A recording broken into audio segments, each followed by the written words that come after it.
Welcome back to Fox News on the Hill Live this Sunday morning. You know, in his latest trade move, President Trump called for 50% tariffs on the European Union and 25% tariffs on Apple iPhones. The president continues to use tariffs as a tool to get businesses to invest more in the U.S. But as global trade is upended, China and Southeast Asia remain a focus and remain uneasy about all of this. Nelson Cunningham is a global trade expert and a former advisor to the U.S. State Department under President Biden.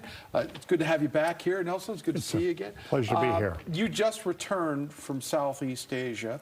What are they saying about all of these tariffs over there? Well, we have to recognize two things about the tariffs first, and I heard this while there. First is the existence of the tariffs. Right now, even at a baseline of 10%, that's the highest our tariffs have been in 100 years. It's a radical shock to the world to have even a 10% level. The second thing is that President Trump has been moving them up and down, up and down. You mentioned the 50%, the 25%. So if you're a business person in Southeast Asia, if you're a trade official in Southeast Asia, you're dealing with tariffs, and suddenly you don't know from one day to the next where the tariffs will be, and that's very jarring. One of the things we keep hearing from the White House is that the reason they went from no tariffs to these tariffs is because they wanted to increase trade. What do those countries get from us besides our money when it comes to trade? Are we doing business with them the way they're doing it with us? Are we shipping them things? It's actually a very robust relationship that we have with Asian countries. We buy a lot from Asia. We buy a lot of raw materials. We buy a lot of manufactured goods, obviously. We buy a lot of food.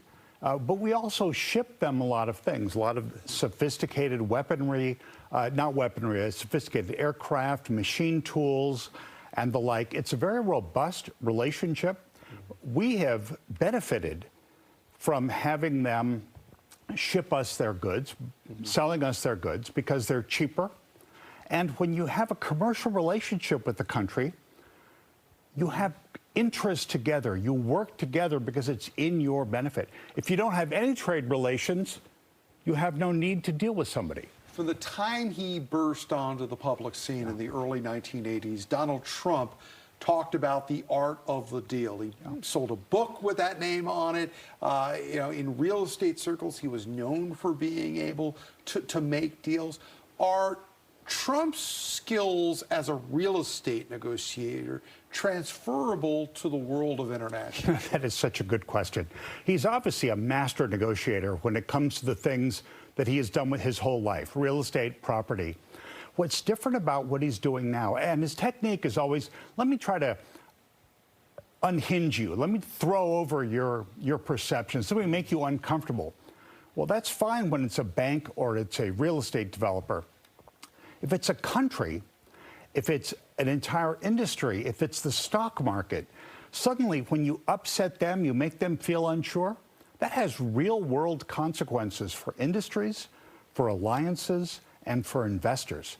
That's what's so different about what we're doing. It's a giant experiment that Donald Trump is taking us on here. Can real estate investment techniques translate to the world of international commerce? So we know the street, Wall Street, hasn't liked a lot of this. We've seen these wide fluctuations up and down. What are consumers dealing with right now? Because we keep hearing these stories that, oh, realtors, companies should eat these tariffs. Don't pass this along to customers. Is that reasonable to assume that that would happen? This is a free market system. Companies need to make a profit. They build their costs into their sales price. Consumers have not been hit really yet because 10% is fairly low, although it's historically high. And companies might have a little margin there. But on China, it's 30%, even now. And companies cannot eat 30% of the cost when they sell to consumers. They might do it for a month or two, but you can't do that long term. And if Trump moves the tariffs back up to 145% on China, it's impossible for Walmart or Target or anybody to eat those cost increases. The other countries are not paying these tariffs. We are paying these tariffs. And as we said, if you look at the trade profile between the United States and China, you know, there are all these other countries, and we haven't even talked about the European Union at all so far in this conversation. And then there's China. China is